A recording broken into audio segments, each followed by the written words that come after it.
शुभकरण सिंह की मौत बारे मुकदमा दर्ज करन तो पंजाब सरकार भारतीय निजाम इनकारी है ते अजे तक भी उस नौजवान का संस्कार नहीं हो सकिया।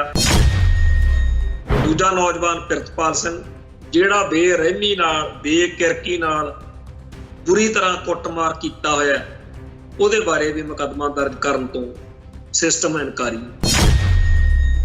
जे मुसलमाना कोले पाकिस्तान नाम दा मुल्क है ते जेकर उहदे फौजी इत्थे इंडिया दे विच काबू आ गए तां उहनां नूं वापस करना पै ते जेकर भारत दे कोले हिंदुआं दे कोले राज सत्ता आ तां भारत दा फौजी अभिनंदन जदों उत्थे काबू आ गया वो वापस करना पै गया।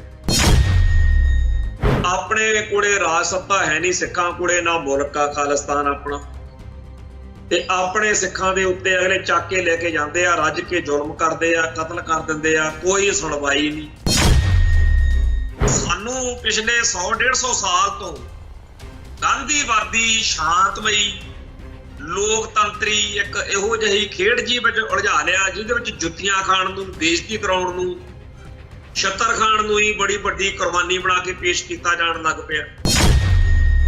हुण साडे धरने मुजाहरे जां होर सारे उत्ते साडे बंदे पूरा जोर ला के दस्सण लगे हुंदे ने भी शांतमई रहना, उत्थे ऐ नहीं होना, आ नहीं करना, सरकार नूं गारंटियां देण बह जांदे आ भी असीं आ नहीं करांगे, ओ नहीं करांगे ते अगलियां दी पूरी तैयारी हुंदी आ, मार मार के डांगा वो फिर ऐन खोपड़ खोलदे आ ते आ जिहड़ा कुछ वापरिया ये वापरदा। फिर दीप सिद्धू दी यही खासियत सी कि उहने जिहड़ा पहिलों चल रहा सी इत्थे खालिस्तानी पंथक सफा दा रुझान उहदे नालों वखरा ते नवेकला काम जिहड़ा कीता वरतांत सिरजिया, नैरेटिव सिरजिया। तो वरतांत जां नैरेटिव सिरजण लई साडे कोल इंटरनेशनल लैवल ते पंजाब लैवल ते बड़े आगूआं दी बड़ियां शख्सियतां दी लोड़ आ। सानू वो बंदे उभारने पैणगे। आ जिहड़ा जंगी तरीका जिहड़ा फसाद जिहड़ा लड़ाके वाला जिहड़ा बागी जां बादशाह दे कॉन्सैप्ट नूं पेश कर लई भी हथियारबंद होके लड़ो, ये जदों असीं वरतिया उदों किसी दी आ जरूरत थोड़ी सीगी जिहड़ी हुण कमाल दी गल इह है भी जे अपनी जुत्ती कायम हुंदी तां उहनां दी हिम्मत नहीं सी पैणी। उदों बादल दल भाई अमरतपाल सिंह हुणा ते NSA ला के जेल च सुੱਟਣ ਦੀਆਂ उदों अपीलां करदा सी, दबाਅ बनाउंदा सी। अज ਉਹ भाई अमरतपाल सिंह दे संघर्ष ਨੂੰ हमायत देण ਲਈ ਇੱਥੇ पहुंच रहे हैं। उदों रवनीत बिट्टू होणी ਜਿਹੜੇ ਸੀ ਉਹ ਕਹਿੰਦੇ ਸੀ ਵੀ ਅਸੀਂ बड़े ਘੈਂਟ ਆ ਤੇ ਸਾਡੇ हवाले करो। ਅੱਜ ਉਹਨਾਂ ਦੀ ਕਾਂਗਰਸ ਦੇ ਲੀਡਰ ਇੱਥੇ पहुंच रहे हैं। ਜੇ ਰਾਜ ਅਜੇ ਨਹੀਂ ਹੈਗਾ ਤੇ ਰਾਜ ਤਾਂ ਆਪਾਂ ਲੈਣ ਲਈ ਲੜ ਰਹੇ ਆ ਤਾਂ ਫਿਰ ਆਪਣੀ ਜੁੱਤੀ ਕਾਇਮ ਕਰੋ। ਉਹ ਹਥਿਆਰਬੰਦ ਸੰਘਰਸ਼ ਬਿਨਾਂ ਕਾਇਮ ਨਹੀਂ ਹੁੰਦੀ ਤੇ ਹਥਿਆਰਬੰਦ ਸੰਘਰਸ਼ ਵੱਲੋਂ ਸਾਡੇ ਸਾਰਿਆਂ ਦੇ ਮਨ ਮੋੜਨ ਲਈ ਪਿਛਲੇ 30-35 ਸਾਲਾਂ ਤੋਂ ਵੀ ਬੜਾ ਨੁਕਸਾਨ ਹੋ ਗਿਆ, ਬੜੇ ਬੰਦੇ ਮਾਰੇ ਗਏ। ਇਸ ਪਾਸੇ ਨਾ ਮੁੜ ਕੇ ਝਾਕਿਓ, ਇਹ ਤਾਂ ਬਹੁਤ ਗਲਤ ਹੋ ਗਿਆ। TV 84 ਉੱਤੇ प्रोग्राम खबर दी खबर देख रहा है सारे दर्शकों को मैं सरबीर सिंह घुमान फतेह अर्ज करदा जी। वाहिगुरू जी का खालसा वाहिगुरू जी की फतेह। अजे तक भी शुभकरण सिंह की मौत बारे मुकदमा दर्ज करन तो पंजाब सरकार भारतीय निजाम इनकारी है ते अजे तक भी उस नौजवान का संस्कार नहीं हो सकिया क्योंकि उन्होंने परिवारक मैंबरां दा ते पंजाब दा सारियां धिरां दा ये मनना कि जिन्ना टाइम संस्कार असीं FIR नहीं दर्ज हुंदी असीं संस्कार नहीं करना। दूजा नौजवान प्रितपाल सिंह जिहड़ा बेरहमी नाल बेकिरकी नाल बुरी तरह कुटमार किया होया उहदे बारे भी मुकदमा दर्ज करन तो सिस्टम इनकारी है। पर गल ये आ भी जे मुकदमे दर्ज हो भी जाण तां कुछ बनदा नहीं। इस मौके बहुत सारियां विचारां बहुत सारियां गल्लां इन्हां मसलियां दे करके इन्हां चक्करां दे विच साडी सिख कौम दे अंदर चर्चा च ने, जिन्हां दे बारे असीं समझदे हां कि चंगी गल आ। इह चर्चा इहो ਜਿਹੇ मौकिਆਂ ਦੇ ਉੱਤੇ ही छिड़दी हुंदी है। ਚੇਤੇ ਕਰੋ ਕੁਝ ਸਾਲ ਪਹਿਲਾਂ ਇੱਕ ਅਭਿਨੰਦਨ ਨਾਂ ਦਾ ਭਾਰਤੀ ਪਾਇਲਟ ਸੀਗਾ, ਜਿਹੜਾ ਪਾਕਿਸਤਾਨ ਦੇ ਵਿੱਚ ਉੱਥੇ ਉਹ ਡਿੱਗ ਪਿਆ, ਉਹਦਾ ਹਮਲਾ ਕਰਨ ਗਿਆ ਦਾ ਪੁਲਵਾਮਾ ਵੇਲੇ, ਤੇ ਉੱਥੇ ਉਹਨੂੰ ਫੜ ਲਿਆ ਇਹਨਾਂ ਨੇ, ਉਹਨੂੰ ਚਾਹ ਪਾਣੀ ਪਿਲਾਇਆ ਤੇ ਪੂਰੀ ਇੱਜ਼ਤ ਇਤਫਾਕ ਨਾਲ ਇੰਡੀਆ ਦੇ ਹਵਾਲੇ ਕਰ। ਤੇ ਇੱਕ ਉਹ ਵੀ ਵੇਲਾ ਸੀ ਜਦੋਂ ਹਜ਼ਾਰਾਂ ਦੀ ਗਿਣਤੀ ਵਿੱਚ ਬੰਗਲਾਦੇਸ਼ ਦੇ ਵਿੱਚ ਪਾਕਿਸਤਾਨ ਦੇ ਜਿਹੜੇ ਫੌਜੀ ਸੀ ਉਹ ਭਾਰਤ ਮੂਹਰੇ ਆਤਮ ਸਮਰਪਣ ਕਰ ਗਏ ਤੇ ਉਹਨਾਂ ਨੂੰ ਇੱਜ਼ਤ ਇਤਫਾਕ ਨਾਲ ਪਾਕਿਸਤਾਨ ਦੇ ਹਵਾਲੇ ਭਾਰਤ ਸਰਕਾਰ ਨੇ ਕੀਤਾ ਸੀ। ਗੱਲ ਫਿਰ ਉਹੀ ਆ ਗਈ ਨਾ ਵੀ ਜਿਨ੍ਹਾਂ ਕੌਮਾਂ ਦੇ ਮੁਲਕ ਹੁੰਦੇ ਆ, ਜਿਨ੍ਹਾਂ ਕੋਲੇ ਰਾਜ ਸੱਤਾ ਹੁੰਦੀ ਆ, ਉਹਨਾਂ ਦੇ ਮਾਮਲੇ ਕੁਝ ਹੋਰ ਹੁੰਦੇ। ਜੇ ਮੁਸਲਮਾਨਾਂ ਕੋਲੇ ਪਾਕਿਸਤਾਨ ਨਾਂ ਦਾ ਮੁਲਕ ਹੈ ਤੇ ਜੇਕਰ ਉਹਦੇ ਫੌਜੀ ਇੱਥੇ ਇੰਡੀਆ ਦੇ ਵਿੱਚ ਕਾਬੂ ਆ ਗਏ ਤਾਂ ਉਹਨਾਂ ਨੂੰ ਵਾਪਸ ਕਰਨਾ ਪੈ ਗਿਆ। ਤੇ ਜੇਕਰ ਭਾਰਤ ਦੇ ਕੋਲੇ, ਹਿੰਦੂਆਂ ਦੇ ਕੋਲੇ ਰਾਜ ਸੱਤਾ ਆ ਤਾਂ ਭਾਰਤ ਦਾ ਫੌਜੀ ਅਭਿਨੰਦਨ ਜਦੋਂ ਉੱਥੇ ਕਾਬੂ ਆ ਗਿਆ ਉਹ ਵਾਪਸ ਕਰਨਾ ਪੈ ਗਿਆ। ਆਪਣੇ ਕੋਲੇ ਰਾਜ ਸੱਤਾ ਹੈ ਨਹੀਂ, ਸਿੱਖਾਂ ਕੋਲੇ ਨਾ ਮੁਲਕ ਆ ਖਾਲਿਸਤਾਨ ਆਪਣਾ, ਤੇ ਆਪਣੇ ਸਿੱਖਾਂ ਦੇ ਉੱਤੇ ਅਗਲੇ ਚੱਕ ਕੇ ਲੈ ਕੇ ਜਾਂਦੇ ਆ, ਰੱਜ ਕੇ ਜ਼ੁਲਮ ਕਰਦੇ ਆ, ਕਤਲ ਕਰ ਦਿੰਦੇ ਆ, ਕੋਈ ਸੁਣਵਾਈ ਨਹੀਂ। ਤੇ ਜੇ ਰਾਜ ਸੱਤਾ ਨਾ ਹੋਵੇ ਕਿਸੇ ਕੌਮ ਕੋਲੇ ਤਾਂ ਦੂਜੀ ਚੀਜ਼ ਆ ਜਿਹੜੀ ਉਹ ਹੁੰਦੀ ਆ ਵੀ ਤੁਹਾਡੀ ਜੁੱਤੀ ਕਾਇਮ ਹੋਣੀ ਚਾਹੀਦੀ ਹੈ। ਉਹ ਮੈਂ ਗੱਲ ਇਸ ਸੰਦਰਭ ਵਿੱਚ ਕਰਦਾ ਵੀ 1947 ਤੋਂ ਸਾਡੇ ਨਾਲ ਜੋ ਵਾਅਦੇ ਕੀਤੇ ਸੀ ਜਦੋਂ ਤੋੜ ਤੇ, ਜਦੋਂ ਮੁੱਕਰ ਗਏ ਬਾਹਮਣ, ਜਦੋਂ ਲਾਲੇ ਮੁੱਕਰ ਗਏ, ਅਬ ਵਕਤ ਬਦਲ ਗਿਆ ਹੈ। ਉਦੋਂ ਬਾਅਦ ਚ 1982-83 ਤੋਂ ਬਾਅਦ ਇੱਕ ਨਵਾਂ ਦੌਰ ਸ਼ੁਰੂ ਹੁੰਦਾ ਜਿਹਦੇ ਵਿੱਚ ਬੜੇ ਲੰਬੇ ਅਰਸੇ ਬਾਅਦ ਸਿੱਖਾਂ ਨੂੰ ਸੰਤ ਗਿਆਨੀ ਜਰਨੈਲ ਸਿੰਘ ਜੀ ਖਾਲਸਾ ਭਿੰਡਰਾਂ ਵਾਲੇ, ਬੱਬਰ ਖਾਲਸਾ, ਦਲ ਖਾਲਸਾ ਤੇ ਹੋਰ ਆਲ ਇੰਡੀਆ ਸਿੱਖ ਸਟੂਡੈਂਟਸ ਫੈਡਰੇਸ਼ਨ ਵਰਗੀਆਂ ਬਹੁਤ ਸਾਰੀਆਂ ਜਥੇਬੰਦੀਆਂ, ਬਹੁਤ ਸਾਰੀਆਂ ਸ਼ਖਸੀਅਤਾਂ ਇੱਕ ਨਵਾਂ ਰਾਹ ਜਿਹੜਾ ਹੈਗਾ ਉਹ ਦਿਖਾਉਂਦੀਆਂ।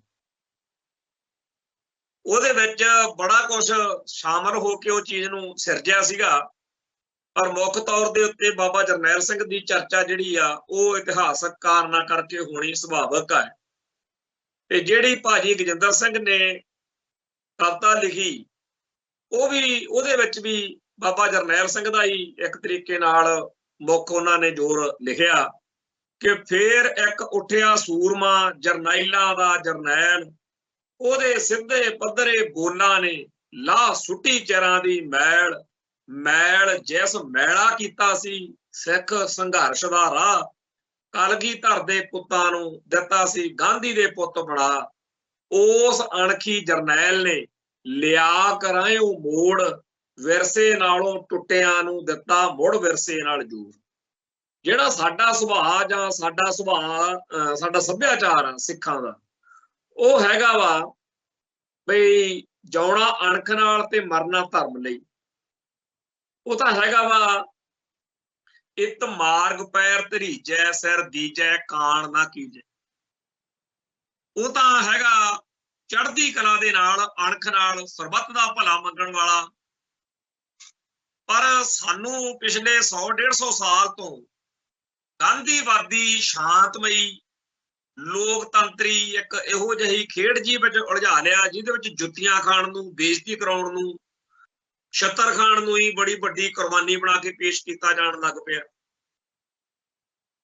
ਹੁਣ ਗੁਰੂ ਨਾਨਕ ਸਾਹਿਬ ਦੇ ਘਰ ਤੋਂ ਸ਼ੁਰੂ ਕਰ ਲਓ ਸਾਰਾ ਇਤਿਹਾਸ, ਤੇ ਜਦੋਂ ਅੰਗਰੇਜ਼ਾਂ ਦਾ ਰਾਜ ਜਾਂਦਾ ਉਦੋਂ ਬਾਅਦ ਤੱਕ ਜਦੋਂ ਬਾਬਾ ਤੇਗਾ ਸਿੰਘ ਨਾਵਲ ਪੜ੍ਹਦੇ ਆ, ਮਾਸਟਰ ਤਾਰਾ ਸਿੰਘ ਵਾਲਾ ਜਾਂ ਹੋਰ ਇਤਿਹਾਸਕ ਤੱਥ ਨੇ, ਜਦੋਂ ਸਿੱਖ ਫੌਜ ਨੂੰ ਹਥਿਆਰ ਸੁੱਟਣੇ ਪਏ, ਜਦੋਂ ਖਾਲਸਾ ਰਾਜ ਦਾ ਸੂਰਜ ਡੁੱਬਿਆ, ਉਦੋਂ ਸਿੱਖ ਨਾਲੇ ਹਥਿਆਰ ਸੁੱਟਦੇ ਸੀ ਤੇ ਨਾਲੇ ਰੋਂਦੇ ਸੀ ਵੀ ਅੱਜ ਰਣਜੀਤ ਸਿੰਘ ਮਰ ਗਿਆ, ਅੱਜ ਸਾਡਾ ਰਾਜ ਭਾਗ, ਅੱਜ ਸਾਡਾ ਸਾਰਾ ਖੇਡ ਖਤਮ ਹੋਇਆ, ਜਿਹੜਾ ਉਹ ਉਸ ਗੱਲ ਚੋਂ ਕਹਿੰਦੇ।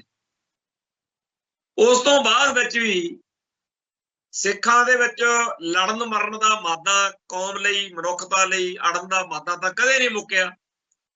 ਜਿਹੜੀ ਕੂਕਿਆਂ ਦੇ ਬਾਬੇ ਰਾਮ ਸਿੰਘ ਦੀ ਕਮਾਂਡ ਹੇਠ ਲੜਾਈ ਲੜੀ, ਉਹ ਵੀ ਲੜਨ ਮਰਨ ਦਾ ਮਾਦਾ ਹੀ ਸੀ।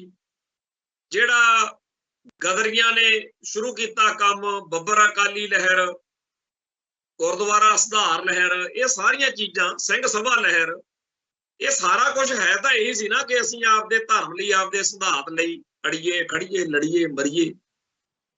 ਪਰ ਉਹਦੇ ਵਿੱਚ ਹੌਲੀ ਹੌਲੀ ਸਹਿਜੇ ਸਹਿਜੇ ਸ਼ਾਂਤਮਈ ਜਾਂ ਅਹਿੰਸਾ ਦੇ ਨਾਂ ਹੇਠ ਜਿਹੜਾ ਮਾਦਾ ਭਰਤੀ ਹੁੰਦਾ ਗਿਆ, ਉਹ ਬੜਾ ਹੌਲੀ ਹੌਲੀ ਵੱਧਦਾ ਅੱਜ ਬਹੁਤ ਵੱਡੀ ਬਿਮਾਰੀ ਜਿਹਾ ਬਣ ਗਿਆ। ਇਹ ਨਹੀਂ ਕਿ ਉਹ ਚੀਜ਼ ਗਲਤ ਹੁੰਦੀ ਆ, ਪਰ ਕੋਈ ਚੀਜ਼ ਜ਼ਰੂਰਤ ਤੋਂ ਜ਼ਿਆਦਾ ਆ ਜੇ, ਜ਼ਰੂਰਤ ਤੋਂ ਜ਼ਿਆਦਾ ਕੋਈ ਤੱਤੀ ਚੀਜ਼ ਹੋਵੇ ਉਹ ਵੀ ਮਾੜੀ ਆ, ਜ਼ਰੂਰਤ ਤੋਂ ਜ਼ਿਆਦਾ ਠੰਡੀ ਚੀਜ਼ ਹੋਵੇ ਮਾੜੀ ਆ।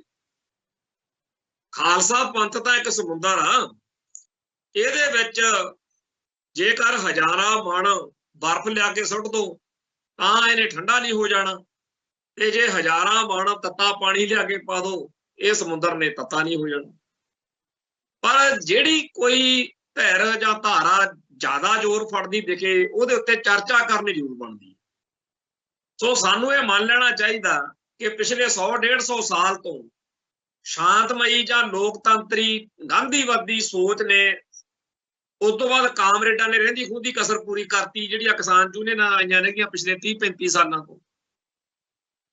ਤੇ ਇਸ ਸਾਰੇ ਕਾਸੇ ਦੇ ਵਿੱਚ ਜਿਹੜੀ ਚੀਜ਼ ਨੇ ਨੁਕਸਾਨ ਕੀਤਾ ਉਹ ਇਹ ਕਿ ਕਾਂਗਰਸੀਆਂ ਨੇ, ਹਿੰਦੂ ਤਵੀਆਂ ਨੇ, ਕਾਮਰੇਡਾਂ ਨੇ ਤੇ ਹੋਰ ਜਿਹੜੇ ਲੋਕ ਸਿੱਖ ਨਹੀਂ ਹੈਗੇ, ਸਿੱਖੀ ਨੂੰ ਪਸੰਦ ਨਹੀਂ ਕਰਦੇ, ਉਹਨਾਂ ਨੇ ਪਤਾ ਨਹੀਂ ਕਿਵੇਂ ਇਹ ਮੰਨ ਲਿਆ ਵੀ ਸਿੱਖਾਂ ਨੂੰ ਹੁਣ ਅਸੀਂ ਦੱਸਿਆ ਕਰਾਂਗੇ ਵੀ ਸਿੱਖਾਂ ਨੂੰ ਕੀ ਕਰਨਾ ਚਾਹੀਦਾ, ਕੀ ਨਹੀਂ ਕਰਨਾ ਚਾਹੀਦਾ, ਸਿੱਖਾਂ ਨੂੰ ਕੀ ਖਾਣਾ ਚਾਹੀਦਾ, ਕੀ ਨਹੀਂ ਖਾਣਾ ਚਾਹੀਦਾ, ਸਿੱਖਾਂ ਨੂੰ ਕੀ ਪਹਿਨਣਾ ਚਾਹੀਦਾ, ਸਿੱਖਾਂ ਨੂੰ ਕੀ ਨਹੀਂ ਪਹਿਨਣਾ ਚਾਹੀਦਾ, ਸਿੱਖਾਂ ਦੇ ਕਿਹੜੇ ਦੋਸਤ ਹੋਣਗੇ, ਸਿੱਖਾਂ ਦੇ ਕਿਹੜੇ ਦੁਸ਼ਮਣ ਹੋਣਗੇ। ਮਤਲਬ ਸਿੱਖਾਂ ਦੇ ਸਾਰੇ ਫੈਸਲੇ ਉਹ ਗੈਰ ਸਿੱਖ ਜਿਹੜੇ ਗੁਰੂ ਗ੍ਰੰਥ ਸਾਹਿਬ ਨੂੰ, ਗੁਰੂ ਨਾਨਕ ਦੇ ਫਲਸਫੇ ਨੂੰ ਮੰਨਣ ਤੋਂ ਇਨਕਾਰੀ ਹੈ, ਉਹ ਕਹਿੰਦੇ ਆ ਵੀ ਅਸੀਂ ਕਰਦਿਆ ਕਰਾਂਗੇ ਤੁਹਾਡੇ ਲਈ।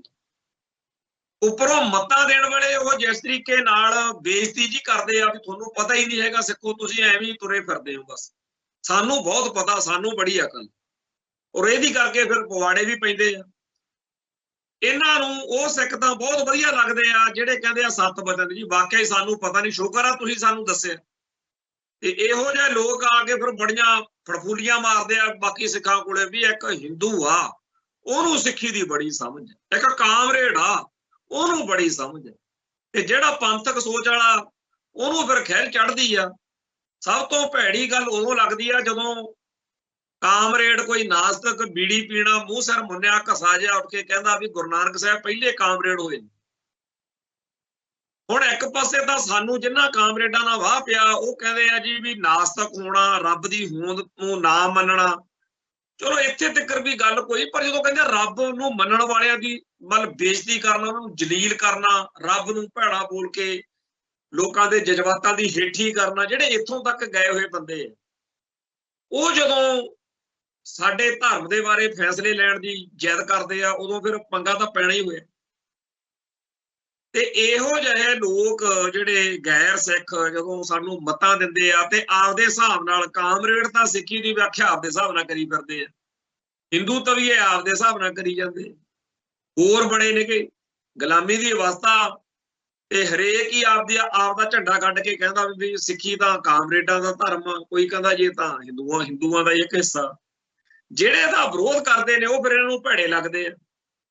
ਜਿਹੜੇ ਸਿੱਖ ਇਸ ਗੜਬੜ ਦੇ ਖਿਲਾਫ ਨੇ ਵੀ ਤੁਸੀਂ ਕੌਣ ਹੋ, ਉਹ ਇਹਨਾਂ ਮਾਤਾ ਦੇ ਮਾਲ ਸਿੱਖਾਂ ਨੂੰ ਵੀ ਚੰਗੇ ਨਹੀਂ ਲੱਗਦੇ। ਆਪਣੇ ਸਰਦਾਰ ਅਜਮੇਰ ਸਿੰਘ ਦੀ ਇੱਕ ਕਿਤਾਬ ਇਹਨਾਂ ਦਿਨਾਂ 'ਚ ਚਰਚਾ 'ਚ ਆ, ਖਾੜਕੂ ਲਹਿਰਾਂ ਦੇ ਅੰਗ ਸੰਗ। ਅਜਮੇਰ ਸਿੰਘ ਨੇ ਪਹਿਲਾਂ ਨਕਸਲਾਈਟ ਲਹਿਰ, ਬਾਅਦ 'ਚ ਖਾੜਕੂ ਖਾਲਿਸਤਾਨੀ ਲਹਿਰ, ਦੋਨਾਂ ਦਾ ਸਾਥ ਮਾਣਿਆ ਤੇ ਬੜਾ ਲੰਬਾ ਚੌੜਾ ਉਹਨਾਂ ਨੇ ਆਪਦਾ ਇਹਦੇ ਵਿੱਚ ਸਾਰਾ ਜਿਹੜਾ ਲਿਖਿਆ। ਇੱਕ ਇਹਦੇ 'ਚ ਹਿੱਸਾ ਮੈਂ ਪੜ੍ਹ ਕੇ ਬੜਾ ਮੈਨੂੰ ਚੰਗਾ ਲੱਗਿਆ।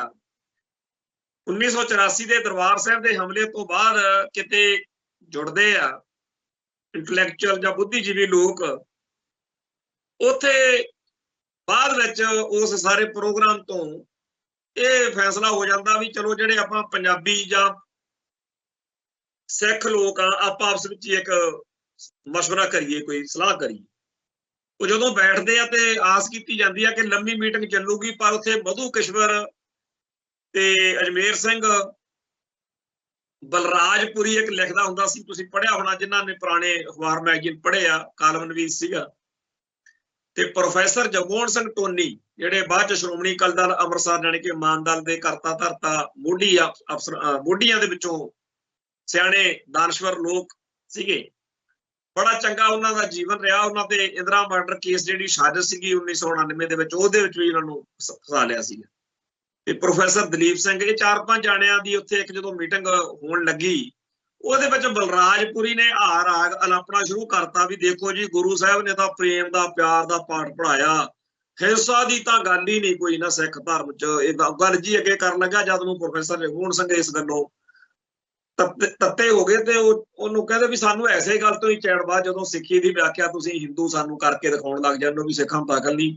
ਅਸੀਂ ਦੱਸਦੇ ਹਾਂ ਵੀ ਗੁਰੂ ਸਾਹਿਬ ਨੇ, ਵੀ ਤੁਸੀਂ ਜਿਹੜਾ ਲੱਗੇ ਹੋ ਸਮਝਾਉਣ ਸਾਨੂੰ ਦੱਸੋ, ਪਰ 6ਵੇਂ ਪਾਤਸ਼ਾਹ ਦਾ, ਮੀਰੀ ਪੀਰੀ ਦਾ, 2 ਸ੍ਰੀ ਸਾਹਿਬਾਂ ਕਿਰਪਾਨਾਂ ਤਲਵਾਰਾਂ ਪਹਿਨਣ ਦਾ ਇਤਿਹਾਸ ਤੇ ਦਸ਼ਮੇਸ਼ ਪਾਤਸ਼ਾਹ ਦੀਆਂ ਜੰਗਾਂ ਤੇ ਹੋਰ ਸਾਰਾ ਕੁਝ ਅਸੀਂ ਕਿੱਧਰ ਸਿੱਟ ਦਈਏ ਭਾਈ? ਜੇਕਰ ਹਿੰਸਾ ਬੜੀ ਮਾੜੀ ਆ, ਤਲਵਾਰਾਂ ਚਲਾਉਣੀਆਂ ਬੜੀਆਂ ਮਾੜੀਆਂ, ਖੂਨ ਖਰਾਬਾ, ਪਿਆਰ ਕਰੋ, ਜੇ ਕਰੋ, ਆਹ ਕਿਹੜਾ ਤੁਸੀਂ ਸਿਖਾਉਣ ਲੱਗੇ?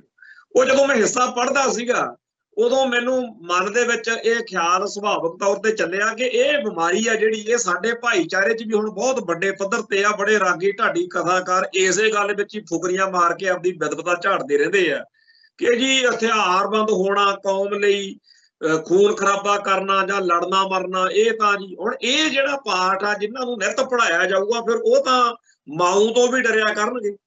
ਕਿੱਥੇ ਸਾਡੀ ਕੌਮ ਦੇ ਲੋਕਾਂ ਦੇ ਨਾਂ ਐਡੇ ਸੂਰਮਗਤੀ ਵਾਲੇ, ਬਾਬਾ ਬੋਗੇਲ ਸਿੰਘ, ਸਰਦਾਰ ਹਰੀ ਸਿੰਘ ਨਲੂਆ, ਵੀ ਉਹ ਤਾਂ ਸ਼ੇਰਾਂ ਨੂੰ ਮਾਰ ਦਿੰਦੇ ਸੀ, ਤੇ ਕਿੱਥੇ ਅੱਜ ਬੈਂਪੀ, ਪੈਂਕੀ, ਟੈਂਕੀ, ਰੈਂਕੀ ਇਹੋ ਜਿਹੇ ਅਸੀਂ ਨਾਂ ਰੱਖਦੇ ਆ ਤੇ ਉਹੋ ਜਿਹਾ ਹੀ ਫਿਰ ਸਾਡਾ ਪ੍ਰਭਾਵ ਬਣਦਾ। ਕਈ ਵਾਰ ਕਿਸੇ ਬੰਦੇ ਦਾ ਨਾਂ ਸੁਣ ਕੇ ਹੀ ਉਹਦੇ ਬਾਰੇ ਅਸੀਂ ਮਨ ਵਿੱਚ ਅਕਸ ਬਣਾਉਂਦੇ ਆ ਕਿ ਯਾਰ ਬਾਬਾ ਸ਼ੇਰ ਸਿੰਘ ਵੀ ਇਹੋ ਜਿਹਾ ਹੋਣਾ, ਸ਼ੇਰ ਵਰਗਾ, ਤੇ ਅਸੀਂ ਹੁਣ ਨਾਂ ਜਦੋਂ ਰੱਖਣੇ ਹੀ ਉਹੋ ਜਿਹੇ ਆ ਤੇ ਉਹ ਫਿਰ ਉਹੋ ਜਿਹਾ ਪ੍ਰਭਾਵ ਸਾਡੀ ਕੌਮ ਦਾ ਬਣਦਾ। ਤੇ ਜਦੋਂ ਅਸੀਂ ਆਪਦੇ ਨਾਂ ਵੀ ਛੱਡਤੇ, ਆਪਦੀ ਦਿੱਖ ਵੀ, ਕਈਆਂ ਦੇ ਪੱਗ ਦਾ ਬੰਧੇਜ ਜਾਂ ਕੱਪੜੇ ਲੀੜੇ ਜਾਂ ਕਈ ਦਾੜਾ ਹੀ ਇਸ ਤਰੀਕੇ ਦਾ, ਮੁੱਛਾਂ ਇਸ ਤਰੀਕੇ ਦੀਆਂ ਕਈ ਕਰਦੇ ਆ, ਰੱਖਦੇ ਆ, ਵੀ ਦੇਖ ਕੇ ਉਹਨਾਂ ਨੂੰ ਅਜੀਬ ਜਿਹਾ ਮਹਿਸੂਸ ਹੁੰਦਾ। ਜਿਨ੍ਹਾਂ ਵੇਲਿਆਂ ਦੇ ਵਿੱਚ ਅਸੀਂ ਜਵਾਨ ਹੋ ਰਹੇ ਸੀ, ਸਕੂਲਾਂ ਕਾਲਜਾਂ ਦੇ ਵਿੱਚ ਪੜ੍ਹਦੇ ਸੀ, ਉਦੋਂ ਲੋਈਆਂ ਵਾਲੇ, ਕੁੜਤੇ ਪਜਾਮਿਆਂ ਵਾਲੇ, ਖਾਲਿਸਤਾਨੀ ਪੱਗਾਂ ਵਾਲੇ, ਕੱਢਵੀਆਂ ਦੇਸੀ ਜੁੱਤੀਆਂ ਵਾਲੇ ਆਲੇ ਦੁਆਲੇ ਸਾਡੇ ਹੀਰੋ ਹੁੰਦੇ ਸੀ, ਨਾਇਕ ਹੁੰਦੇ ਸੀ, ਫੈਡਰੇਸ਼ਨ ਦੇ ਨੌਜਵਾਨ, ਔਰ ਸਾਡੇ ਮਨ ਵਿੱਚ ਵੀ ਚਾਹ ਬਣੀ ਕਿ ਅਸੀਂ ਉਹੋ ਜਿਹਾ ਬਣੀਏ।